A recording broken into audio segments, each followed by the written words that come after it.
Sadhu. Thank you, Sister Lily and Sister Doris, for today's nice sharing. Yes. Today's Dhamma sharing is led by Bro Tan Leng Huat on the topic of We Can Succeed. Now let us hear what stories Brother Leng Huat will share with us today. Over to you, Brother Leng Huat.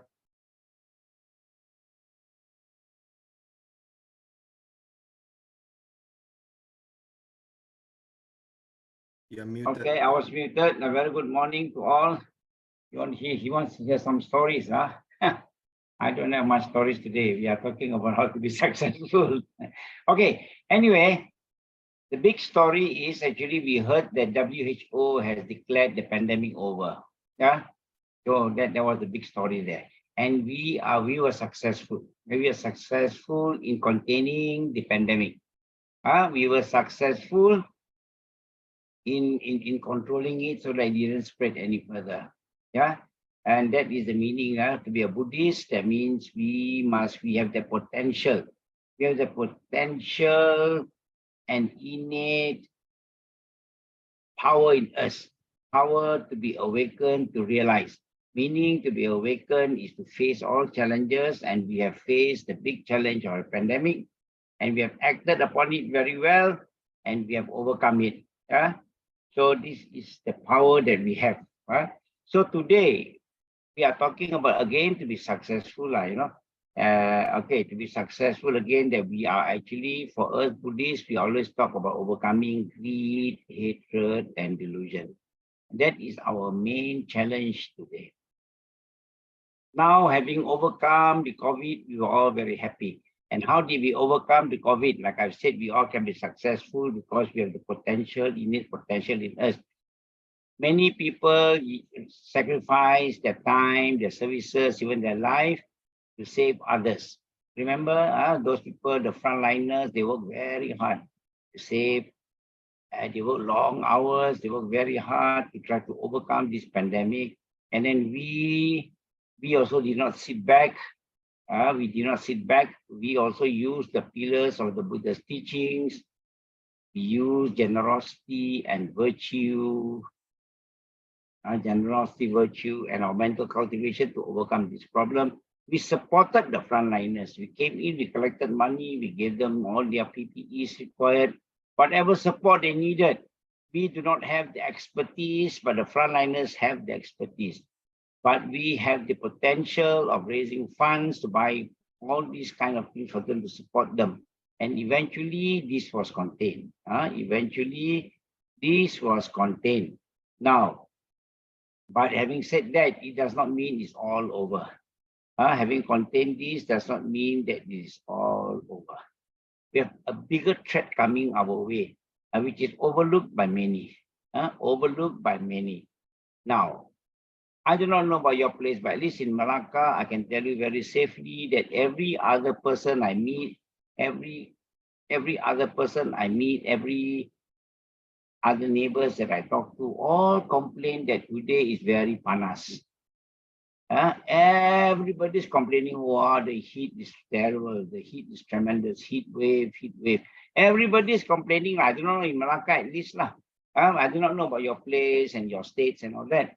But I believe that the whole world is facing this kind of crisis now. This crisis is even more severe than the COVID pandemic, I guess. I guess this is more severe because this is called the climate change. And this is a very powerful, more powerful pandemic than the COVID-19 pandemic, I guess. When this strikes us later, there's no pharmaceutical company that can give you a vaccine to overcome this problem. When things dry up, rivers are drying up, you got flooding here and there, correct? We have got the rivers, the forests are fast disappearing. Remember, people are chopping trees everywhere. The deserts are becoming bigger. Then of course you've got massive, we hear a lot of wildfires going on. A lot of forest fires here and there. North Pole, the ice are melting, the Arctic ice are melting. So things like that is happening, but we are not actually very careful now, correct? We are not careful. We are ignoring all these kind of this ringing of the bell of mindfulness. People are telling us, hey, be mindful, be mindful. The river is overflowing. There's forest fire. Things are drying up. There's less rain. So, but it is not actually ringing our bell yet. Many of us are still not aware. And some politicians don't even believe in this also. They don't believe in global warming. They say it's all bullshit also sometimes. But we are feeling that heat now, I do not know, but like I've said earlier, in Malacca, definitely we feel the heat very badly in my state. And then I read the newspaper, I hear a lot of forest fires, okay? I hear a lot of flooding here and there, hurricanes here and there. So there is a climate change. I believe in that climate change. But maybe people don't believe. Maybe others don't want to believe. But when this pandemic strikes, it is more severe than the other pandemic that we talk about. I'm sure this is more severe. So now we have also to use the Buddha's teaching to overcome this again. And we can be successful, like I've said, that we can be successful. In regard to this climate change, the ethical factors of the path will be action consistent with commitments, commitment formulated with ennobling right intentions. Right? We are all having the right intention, so we must actually stop this from happening. Right? We all want to stop this. So as long as we have to use the Buddha's teaching in this perspective. Many a times, why I speak on this is because many a times people will focus on the Buddha's teaching more on spirituality. People will say that it is more to get out of samsara, to be spiritual, that spiritual, to go to this jhana, to go to that jhana, to reach nibbana and all those things. But many a times that we say we overlook at the point that the Buddha also taught us how to live peacefully, mindfully, with brotherhood, with neighborly kind of atmosphere, in order to live a good life. Many a times we overlook and we look at only the spiritual part of the Buddha's teaching. So we have to use the Buddha's teaching now to help us. Now, in fear of this pandemic, let's say, we're talking about this pandemic that's coming. Maybe it is global warming, that's what we are saying. I'm focusing on the global warming, let's say. So the global warming, we must also have the right intention to overcome. We must have the right intention to overcome this global warming. So in short, we have to be mindful. We have to be mindful not to do too many open burnings, don't waste water unnecessarily. We should reduce our consumption, live a more simple life. This will support, this will support the environment. We don't realize this, but okay, we'll go slowly in detail. We don't realize that our life we change. When we change our life, this is in support of global warming. And eventually, if we follow the Buddha's teaching, we can overcome and be successful again. We definitely can be successful to overcome this future crisis that we may meet, by following the Buddha's teaching. So now we have to also practice, we have to be more mindful with our recycling activities, try to recycle whatever we can. And then also maybe also cut short of our holidays. Don't just fly everywhere you want to fly, Maybe spend more holidays at home, in your hometown. We burn less fuel, in short, we burn less fuel, right? And all these things. So we do all these things now, we have to be very careful. We have to be very careful and overcome this. So this is the effort we have to put in. This is the effort we have to put in to overcome this kind of things. And these are all the teachings of the Buddha. The teachings of the Buddha. So we use our wisdom. Wisdom first. We use our wisdom. We know that there is global warming. We know that the threat of global warming is real. So what do? We have to consider that we have got to go on the correct path, like the Buddha says, First, you have the right view. We know that there is global warming. Then we put in right effort to overcome this before it becomes a crisis. Before it becomes a very great crisis, and then it goes beyond control. So we have to do this now. This is through the Buddha's teaching. Again, we use wisdom. to enable us to see things clearly. This kind of wisdom allow us to see things clearly. Read the newspaper, understand that there is flooding going on, understand there's forest fire. We have to believe that the climate change. In our own state, at least, we realize that things are getting very much warmer. Maybe in our country also people are complaining. So we have to believe in this. We have to believe that things are going. And then how do we contain this? We say, we know, we have that view, we have the right view that global warming is going to be very drastic. Yeah. Maybe some don't believe, I will stress that again, but many of us believe in that. So what do we do? So when we always understand the Buddha's teaching must be also translated for this kind of, to overcome this kind of crisis. For instance, when we want to recite on our Panchasila, because every morning we also will recite, Surame Raya Majja Pamada Tana Veramani Sikhapadam Samadhyami, meaning to say that we always will interpret that on the spiritual values. We say that we don't want to get drunk because it clouds the mind. Yes, very good. That's all we say. But that is a spiritual part of this precept. But if we were to think deeply into this precept, it is also about awareness of suffering caused by unmindful consumption. Can we not interpret that also? That we are eating too much. Can we say that we want to eat less also? Instead of drinking a lot and getting drunk, which clouds your mind. Agreed. That is for a spiritual development. That is for a bhavana. But for today's global warming, can we say that we want to eat a little bit less this time, also for our health purposes? You see? So we say that we will cultivate this kind of thing. We will not eat unmindfully. Don't get drunk with food, in short. So it is also another way to look at things. So we have to also practice like that. So mindfulness in eating, mindfulness in drinking, mindfulness in consuming alcohol kind of thing. So you can think about these things. So it carries a lot of beautiful social order and social advice the Buddha gave us. So we don't just take it on spirituality all the time. We can succeed. Like we say, we can succeed, yes. But we have to learn to interpret the Buddha's teaching, not only for our spiritual development, it's also for today's living. If the environment is not conducive, we always say that to be born in the right place, the Buddha says, to be born in the right place is a great blessing. Let's not destroy the right place that we are in. If we are not careful, then this world will not be a right place to live.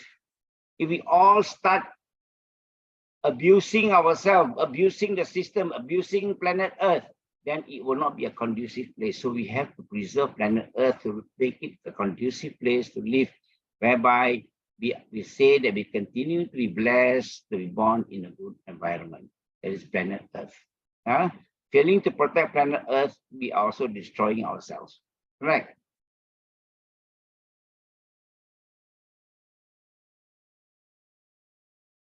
So we have to also act in such a way that we are consistent, and we truly value what is best for ourselves. Remember what the Buddha says, you do what is best not only for you and for others also, correct? So when we talk about the environment, saving the environment, we are also doing things not only for ourselves, for others. And this climate change mitigation, so we mitigate that we have to help this, and we will feel that we are empowered with lots of courage, commitment, conviction, purpose, stop living and freeing from the bind of dukkha. So eventually we can release ourselves from such dukkha. These are the physical dukkha which will not allow us to practice, allow us to cultivate. So we must make it conducive for us, and it is possible. It's possible if we use the Buddha's teaching. We use the Buddha's teaching that we know that this will cause, you see. So when we uplift ourselves and free ourselves from this kind of dukkha, of this climate change, so it will end our dukkha of eco-anxiety. Sometimes we are all very anxious over this kind of thing, particularly the climate change. And then we also, so we have to be very careful, we have to do that. And then we use the first, we reflect, we reflect. you know, we reflect on the Four Noble Truths, that the truth of dukkha, that is unsatisfactoriness. If we don't take care of climate change, the planet becomes unsatisfactory, correct? And then that will be a lot, or it will be the root cause for the suffering. And what will be the root cause of suffering? It's our greed and our ignorance. We did not care for planet Earth.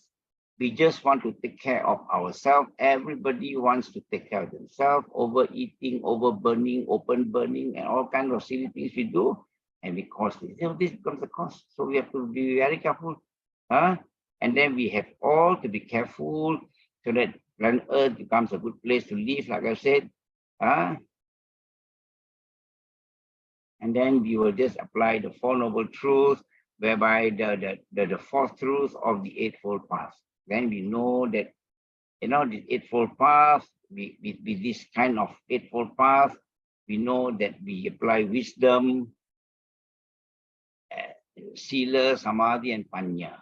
So it will work. We will work. We have full confidence in the Buddha's teaching. We apply that wisdom because we understand that the views are there. Climate change is real. Then we change our lifestyle, ethical lifestyle. Ethics will be lifestyle. We change our lifestyle, and then we become more mindful in our living. And this will help us again to overcome another great crisis that may be coming forward, so we can be successful.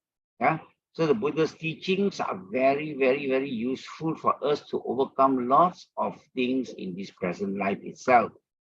Use them in a proper manner.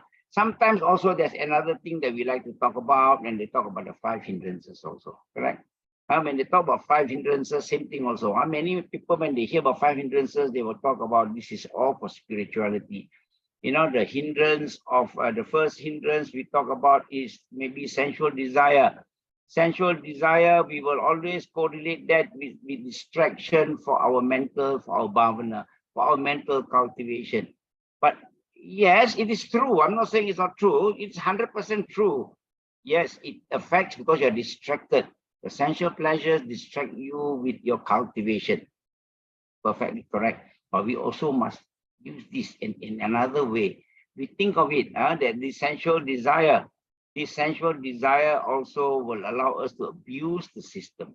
Abuse the system if we are not careful. Again, like I've said, to protect the body must be comfortable all the time. Aircon is on all the time. Wherever we go, we travel in cars. We don't want to walk a bit to the shop. We must travel in cars to the shop. Whatever we do, think of our body comfort. That's called sensual desires also. And then we burn more fuel, means we are burning, that means we are affecting the environment. If we can just cycle to the shop, walk to the shop, if we think of that environment, but no, our first priority is it is too hot, cannot walk, it's too hot. We must drive in a comfortable aircon car. We burn fuel again there. And we talk about saving the environment, but here you are, we are protecting this body of ours. And that is the sensual pleasure we talk about. So we must be very careful. I believe that we should apply this in our daily life, whereby we think of that crisis that may be coming if we are not careful. The climate change, then what do we do? Maybe we say, okay, fine, I will not drive to the shop this time. It is just about half kilometer away, I walk. Hot, I bring an umbrella along, I wear a hat. So things like that. Then we help indirectly. What little we contribute is helping. Like I've said earlier, during that pandemic, during the COVID-19 pandemic, the frontliners were there. They were sacrificing their lives. What did we do? We raised funds. What little we can afford to give, we gave. And we bought them PPEs to protect themselves so that they can continue to serve the people. So here again, we should do that. We should also use that kind of sacrifices. A little bit of sun, we walk in the sun, and then we save that little bit of fuel. We'll burn less fuel, and it helps in the environment. So we must use Buddha's teaching for that, So sensual pleasures are very direct. We always think of that kind of thing, that body kind of thing, distraction with this kind of sensual pleasures, help in your cultivation. Yes, so we also will put that cultivation now into helping climate change. And that way we can be successful also. So we all can contribute again to avoid the next crisis that may be coming. Do not know. There's a lot of talk about climate change. So I believe that we can overcome that also. We all contribute individually. We all should come to contribute individually. Not talk about it, but we have to contribute. So the Buddha says that sensual pleasure is, yes, one of the hindrances, yes. But like I've said, for us, many of us, when we hear of hindrances, we talk about our mental cultivation, but it can also be for saving the environment. Yeah, maybe we talk about obstacles instead of hindrances. Yeah, so this obstacle is because of this body. You want to take care of this body. We don't want it to look dark, look ugly. Wow, we can too hot for this body. So these are called the sensual. These all because of greed. Greed of what? Greed of maintaining this body to be nice. Forgetting the law of impermanence, that these are impermanent. Yeah. So okay. So the first thing that we should do now, we have talked about sensual pleasures. Sensual pleasures, where I say that we have to sacrifice a bit on the comfort of this body to save the environment. We do not know that little that we give, but if everybody puts in that little, it will become very, very big one day. It will become big. Yeah. Okay. So we have talked about the sensual pleasures. And then again, I know sometimes, I understand. People say, your brother so hot, brother, walk to the shop. How can, brother? Okay, like I've said, you wear umbrella, use umbrella or wear a cap, you see? Otherwise, if you think, why? It affects you, your skin becomes a bit dark, you see? But if you think of love impermanence, don't worry, this body is not yours also. Eventually, you have to let go this body. So never mind, a bit of dark here and there, a bit of freckles here and there, a bit of sun marks here and there. So we have to learn to sacrifice for the bigger good. Don't forget, we do this for the bigger good.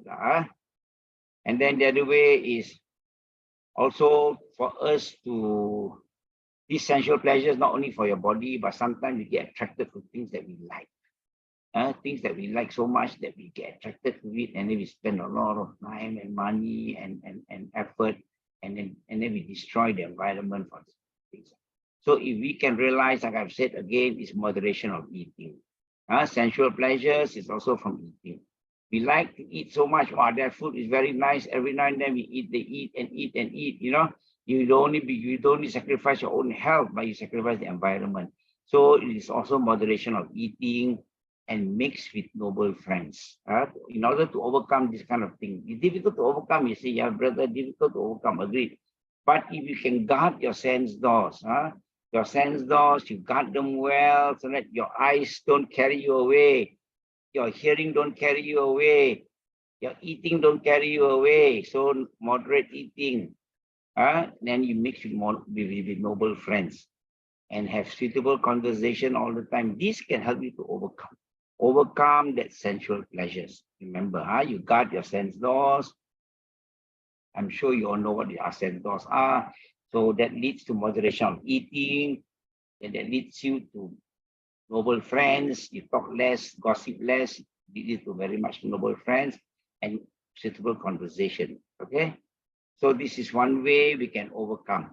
We are using these hindrances. We convert them to help us in our environment. Okay. Noble friends are friends in association with those who are successfully practice, people who are actually professionals, people who understand what environment, climate change is. You speak to them and then you will believe it more. Otherwise, it's hard to believe about climate change, Okay, and then again here is we say that we must also give up ill will, at second hindrance, we learn ill will, we don't learn to hate things or hate people or be angry. Sometimes we get angry and we don't care about society. We are a bit selfish when we are angry. Be careful. So that's why we say that we have to control our ill will. Sometimes you get very angry, very disappointed with certain people when you say that I do, but the people never do. Then you get angry, you also don't care, you do. Correct. So this kind of reaction is no good also. I understand. Sometimes we say that we don't burn, we don't do open burning. We tie our things properly. We dig a hole in our garden, bury all those leaves, and then cover. Then they become baja later, isn't it? become compost lah. But we see our neighbors burning, we get very angry lah. I'm here struggling here, sweeping the floor and bearing all my rubbish. Neighbors are burning, so you get angry lah. So that is called ill will lah. So when you get angry, that ill will leads you to anger. You also start burning lah. So everybody starts burning lah. So we will not have that wise attention. So our wise attention, yoniso manasikara becomes ayoniso manasikara. Manasikara, correct? Becomes, instead of becoming wise attention, becomes unwise attention. So don't convert all this, be careful. Your wise attention is very important because wise attention that leads you to a lot of loving kindness. This is the powerful tool that we have, loving kindness, to overcome a lot of greed and hatred. To overcome this hatred is to have loving kindness. And this is through what? Through wise attention, through understanding of the law of karma, to understand rebirth, that we want to be reborn in a more conducive place. So we continue to make this place conducive. Otherwise, this place is not conducive. You want to be reborn as a human again, but this place is not conducive. Like being reborn in Africa. So that's not what we want also. So we have to be very careful again there. I will run through quickly because time is not in our favor. So anyway, okay. Then the other thing is also our sloth and torpor. We learned that again in hindrances, which is our sloth and torpor. We do get lazy sometimes, like I've said now, because of this laziness, we drive to everywhere we want to go. You don't want to walk a bit tired, so you just want to drive everywhere we go. And this is again not saving the environment. So use the Buddha's teaching again. So let us not let this negative mental state, we must make sure that all these negative thoughts that we have, this laziness, this loss and torpor, this anger, and this sensual kind of distraction we have, all we have to remove, we have to be very, very careful. The Buddha has said, the right effort, put in the right effort at the right time to save that. We have put in it correctly during the pandemic and we are very successful. We must try again before this crisis hits us. We all do it now before it hits us. Correct? This can be prevented. Okay, because we know it is coming. The pandemic, the COVID could not be prevented. We did not know it was coming. So let us now take all positive steps if we can. We all should start with very small things, like maybe instead of burning extra fuel, we burn less fuel. We have to put that, we have to compare that, So the sloth and torpor, of course, we all get very lazy and then we give excuses. Again, the weather is hot. And then we want to drive, or the weather is too cold, I must drink. These are excuses in life that we give. These are the excuses that we have to control. Now we must be aware that also overeating causes sloth and torpor. Sometimes you're too full, also you become very lazy. Lazy to walk, want to sleep, lazy to do things. So we have to think of that correctly. Okay, and then again, you must stay. You see, sometimes we sloth and torpor. You see, the easiest thing to do is when you are lazy is to go to sleep. That's the best, isn't it? The easiest thing for everybody is when you're lazy, you go to bed. Easy, go and sleep, But we forgot, Maybe we can just stand up and then stay outdoors for a while, get get some fresh breeze and all that. You'll be awake again. It's just easiest way. When you're tired, sleep, go to bed, go and sleep, So, okay, we can also try to stay outdoors. And again, we have to meet with noble people, noble friends, And then we meet with suitable conversation, how to overcome such things now. Like you ask me, I say you are sleepy when you're doing your work. Stop for a while, go out and get some fresh air. Come back and try. Or go to the bathroom, wash your face, come back and try. Things like that. We have to use alternatives. Alternatives instead of just sleeping and give excuses. Okay? And then sometimes the fear, we have to also be careful that the Buddha says sometimes restlessness and remorse. Sometimes the fear, don't be too frightened of this global warming. We are not asking you to be so frightened and let it affect your life. No, we are asking you to be careful that this global warming is a real threat. Put in positive steps to prevent what little we can, we do. If everybody does, this will be overcome. So don't be afraid. Don't think that I do what people won't do, or Don't think like that. You do, everybody will do, I'm sure. So do not be so restless and so remorse on such things. Huh? And then this whole thing will lead you to what just now. I just heard a word, they say papancha just now. Before we start this morning puja, somebody was saying that the mental proliferation, proliferation. But I remember the word as papancha is easier. So that is called papancha, where you let your mind, you're so scared, then your mind goes wild. Your mind will think of all those things that will not happen, but you think it will happen. And that is papancha. Your mind will proliferation, isn't it? The orang putih word is more difficult than the Pali word for this. This papancha is easier to remember. So you let your mind to proliferate. Apa tu saya lupa selalu. I must write it down. I have to remember that word. Okay, anyway, that is papancha we talk about. Your mind will go wild, thinking of things that won't happen, and then you let it run wild. So that is bad. So that restlessness, be careful. As we talk about this global warming, we are not frightening you. We are not saying that you must be, but just be more careful, put in positive steps. Like we did during the COVID, we have overcome and we were successful.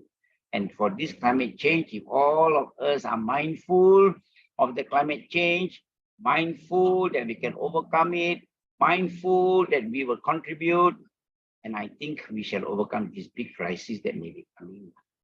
So that is how. And then don't have skeptical doubt, the Buddha says.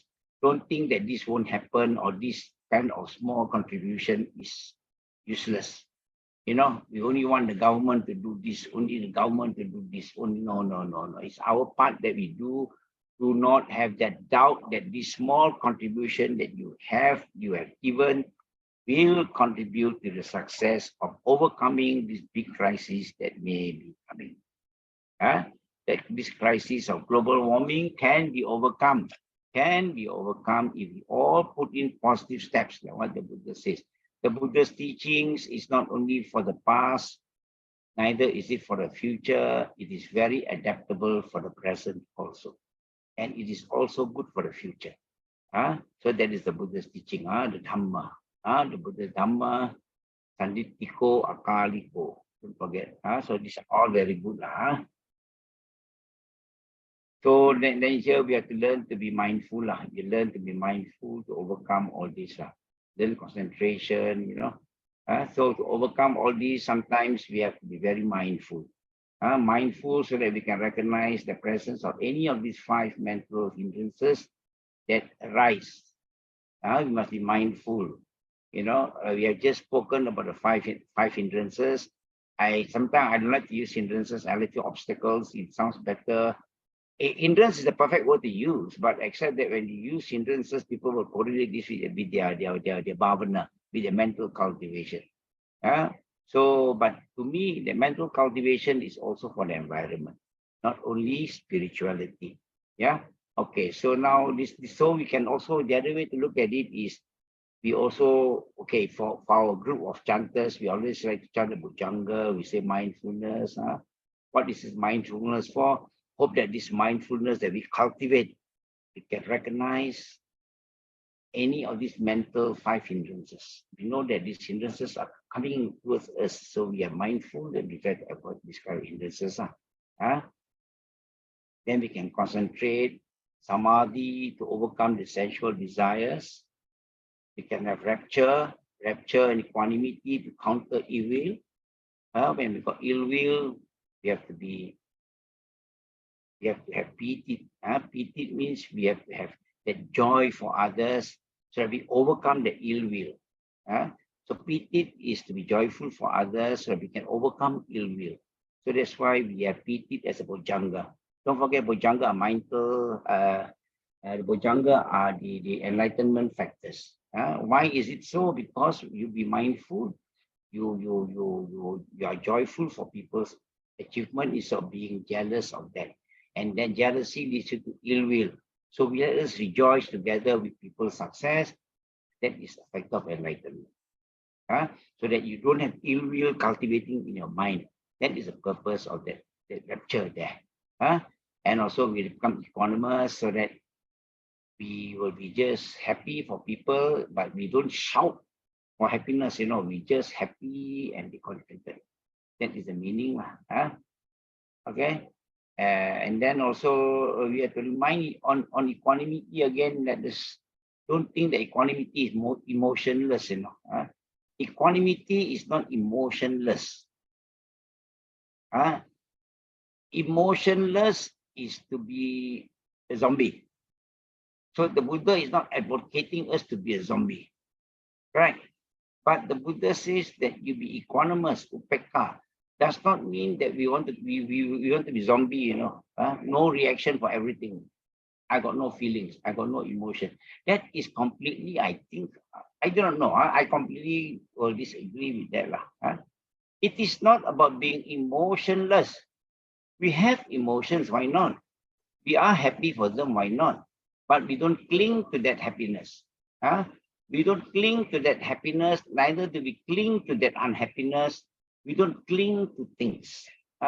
We can have desire. Who, like I've always said, who says we cannot have desire?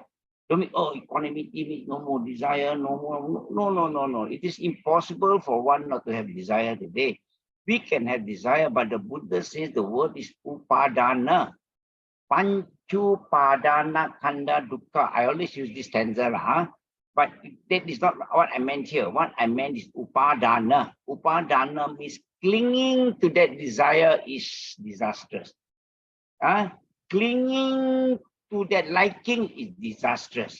That's why we say upekkha. Does not mean that you cannot be happy. We can be happy. We can admire good things. Who says we cannot admire good things? We can. I see a nice view. I see beautiful mountain view. I can like it. But I don't cling to that and attach to that view completely. I see a nice figure, a nice person. I see a nice lady. Yes, I saw. Yes. So is it a fault of the lady that she has to be nice? No. Is it a fault of my eyes to see that she's nice? No. It is the fault of my mind because I allow my mind to prolification. We allow papancha to come to the mind. Correct. It's the papancha that is guilty because when we see something nice, we get attached to it. Then we follow it all the time. We like it. Then we say we like it. We want to have it. And that is the danger of clinging to that liking. Clinging to that liking is the problem. You can see a nice picture. We enjoy it, finish. But when you cling to it, upadana we use. That's why the Buddha used the word that suffering is actually, in short, in summary, Sankitena Panchu Padana Kanda Dukkha. It is the 5 clinging aggregates, not the aggregates, but it is the clinging aggregates.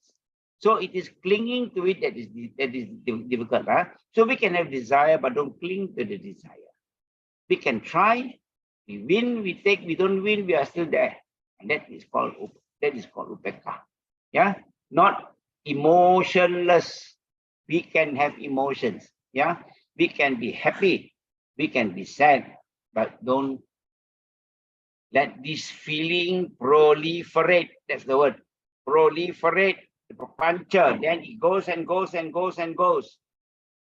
That is disastrous. Okay. So now here again we say that counter this kind of sensual desire is to concentrate to focus, and then your rapture can help you, upekkha can help you. And then we also must learn to investigate how to overcome. This is I'm basing now on the bhujangas briefly since you all like to chant the bhujangas. This is specifically for the group that chant the bhujangas. We like the bhujanga because investigation of the Dhamma, your effort and your rapture. We investigate what is it all about. Put in effort to overcome and put in effort to be happy for people. This will also counter your sloth and torpor and your ill will. Don't forget, your ill will, sloth, and torpor all can be overcome by these 7 factors on this part of investigation of the Dhamma, your effort and the rapture. It will help you to overcome. and then your tranquility, your passaddhi, and then your samadhi. This can help you to overcome your restlessness and your remorse. Remember, so you must remain concentrated. Remain concentrated. Your mind must be focused on saving the environment. Continue to do what you're doing. Then you can overcome this kind of restlessness or doubt that you have about these kind of things. Sometimes we are doubtful, we are sacrificing so much. Really, this climate change is coming. We are doubtful.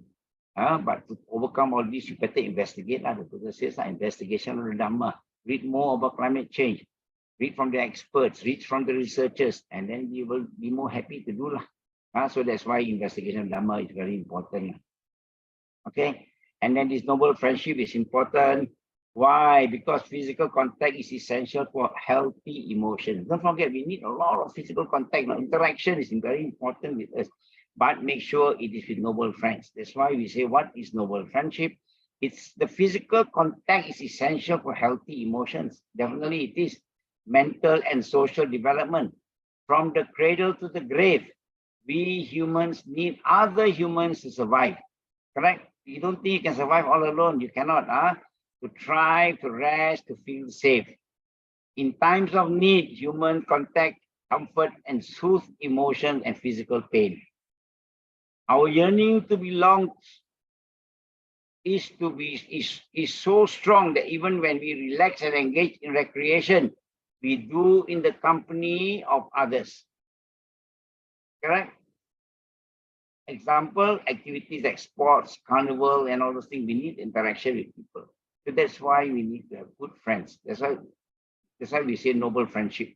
Get noble people to play games with you, to discuss things with you. You feel, then you have the feeling of connection again as a family with good friends.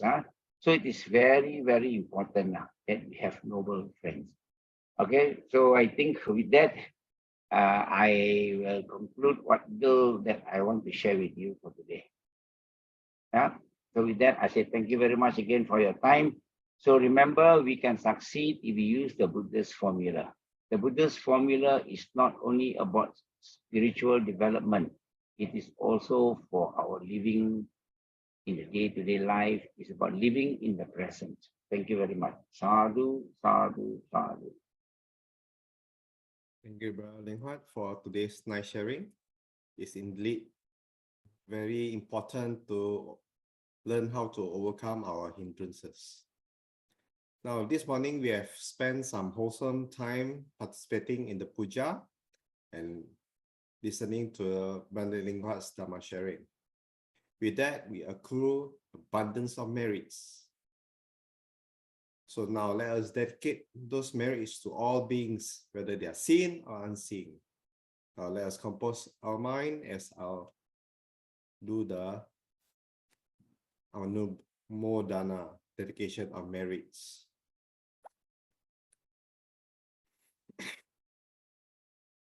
Akasata Chabummata Devanaga Mahitika Punyang Tam Anumojitwa Chiram Rakantu Lokasasanang Etawata Amhehi Sampadang Punya Sampadang Sabbe Deva Sabbe Bhuta Sabbe Satta Anumodantu Sabba Sampatti Siddhiya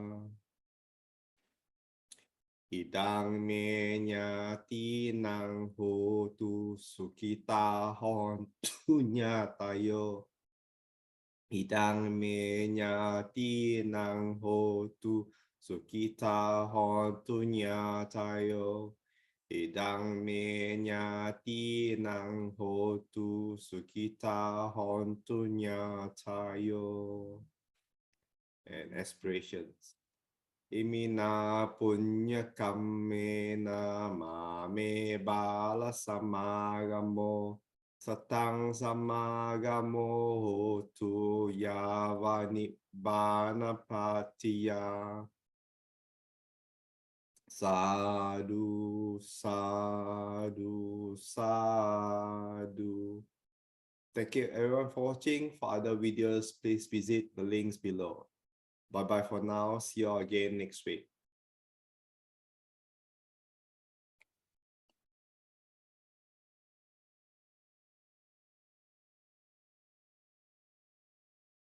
Okay, thank you very much.